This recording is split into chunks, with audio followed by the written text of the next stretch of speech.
In 2.4, we talk about the derivatives for these 6 trig functions.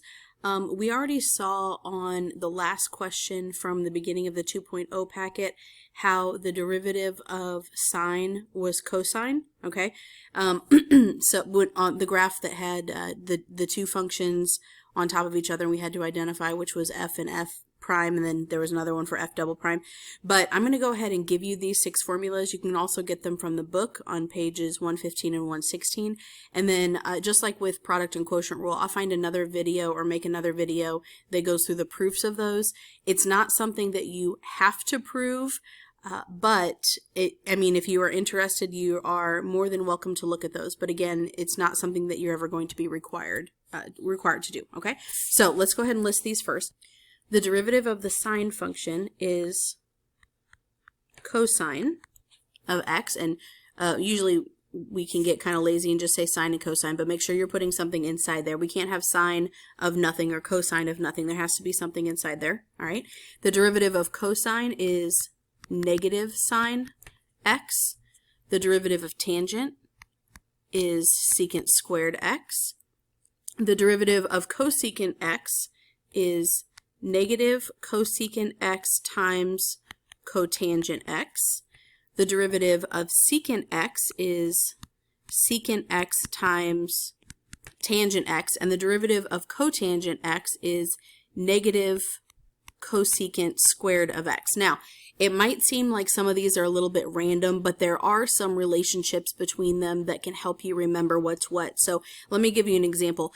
Every function that has something, all of the co-functions, cosine, cosecant, cotangent, all of their derivatives are negative. So co has a negative derivative, okay? And then you'll also notice that the pairs of functions that are co-functions like tangent and cotangent and secant and cosecant, this one does not apply for sine and cosine, but they also have the co-functions cosecant and cotangent have the same derivatives as tangent and secant, except they have a co in front of them. So derivative of tangent is secant squared, the derivative of cotangent is negative cosecant squared, and then for secant x, the derivative is secant times tangent. For cosecant x, the derivative is negative cosecant times cotangent. So really, if you can remember that these two are derivatives of each other, but the co-function has a negative derivative, all right? And then you can remember that the derivative of tangent is secant squared, and the derivative of secant is secant times tangent, then that can help you get the rest of them. Okay, so you will need to memorize those, okay? Put a little bit of effort into it, do plenty of practice with it, and it shouldn't take you too much effort. So before you pause and try some of these examples on your own, just a couple of things. Thing number 1, all of the derivative rules from 2.3 still apply here. So for example, sum rule, product rule, quotient rule, all of those, you might end up using them. On this first one, I can see that I have a constant times the function tangent, and I know that one of those derivative properties was that the derivative of a coefficient times a function is the same thing as the coefficient times the derivative of the function, so I might use that. Also, any of the trig identities that I told you in Unit 0 that you needed to have memorized, you might want to go back and review those. We need to know the Pythagorean identities, reciprocal identities, etc. So check those if you need to. Go ahead and pause the video and try to answer these 4 derivative questions.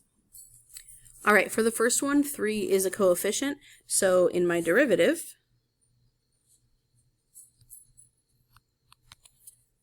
I'll have a 3 in front, and then the derivative of tangent is secant squared x. And that's it. That's all I have to do. All right. I'm going to go this way. For the one down below here, I have sine times cosine. I am going to use the product rule. So y prime is equal to first times derivative of the second would be sine times derivative of cosine is negative sine. Okay. Plus the second cosine times derivative of the first derivative of sine is also cosine. We can clean this up a little bit. We get negative sine squared x plus cosine squared x, but then we'll stop there. All right, for this one right here, I'm going to use the quotient rule. If I wanted to, I could split this into two fractions. 1 over cosine we know is secant, so it would be secant plus tangent, and then we could do the derivative separately. I'm going to go ahead and use quotient rule, though, just for the practice. So y prime is equal to denominator, cosine x, times derivative of the numerator, which is 0 plus cosine x, okay, minus the numerator, 1 plus sine x, times the derivative of the denominator, which is negative sine x, all over the denominator squared. All right, doing some simplification, we have cosine squared x, and then minus, okay, we need to distribute the negative sign. I'm going to go ahead and make that plus positive sign, and then distribute. So sine plus sine squared, so sine x plus sine squared x, all over cosine squared x. And I can go a little bit farther here because cosine squared plus sine squared is 1, so I end up with 1 plus sine x all over cosine squared x. And I'm going to stop there. We could go a little bit further with some identity stuff, but let's not. All right, and then for this last one, we have secant times cotangent. It is likely that the first thing that you did was use the product rule, so let's go ahead and try that. Y prime is equal to the first, so secant, times derivative of the second, so times negative cosecant squared x, and then plus the second, cotangent x, times derivative of the first, which is secant x times tangent x. And then we can do some cleaning up here. Let's see, we have a tangent times cotangent. Tangent times cotangent cancel each other out. Okay, so let's get rid of that. So now we have secant times negative cosecant squared plus secant. Let's factor a secant out of that. So we have secant x times, and then negative cosecant squared x plus 1. Then using an identity, one of the Pythagorean identities says that 1 plus cotangent squared is equal to cosecant squared. So negative cosecant squared plus 1, or in other words, 1 minus cosecant squared, if I look at it in that order, is equal to negative cotangent squared. So this is secant x times negative cotangent squared of x. And because of the reciprocal identities, I know that this one is 1 over cosine. I know that this one is cosine over sine squared. And so I know that I at least have one pair of cosines that can be canceled, or in other words, secant and one of the cotangents can reduce. If you're not too familiar with that, let's go ahead and put it in terms of sine and cosine so that we can better see what would cancel. You don't have to do this.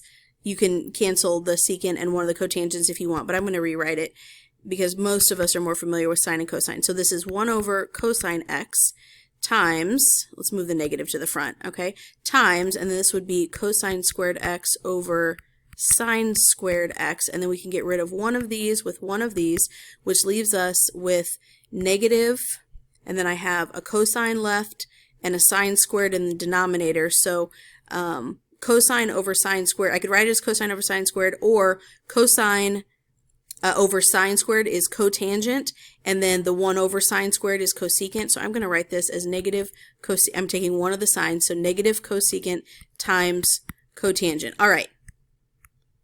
That way I don't have any fractions. I've reduced things as much as I possibly could.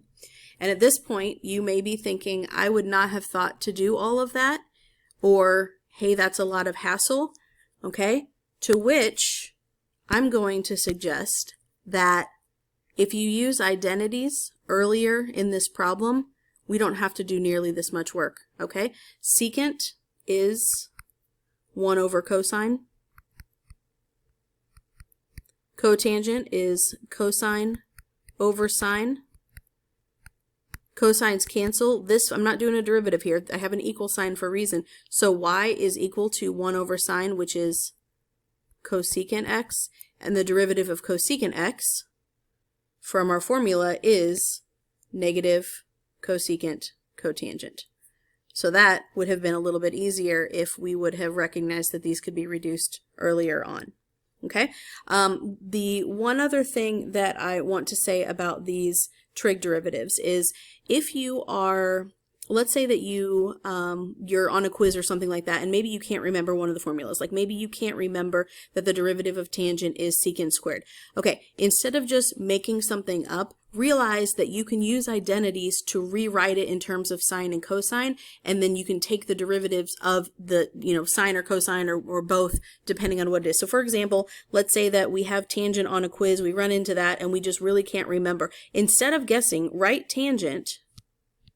So we're taking the derivative of tangent, write it as sine over cosine, and then use the quotient rule. You will end up with the same thing. Now, does this take longer? Yes, it does, but we can still get to our answer, and it's better than not being able to answer it at all.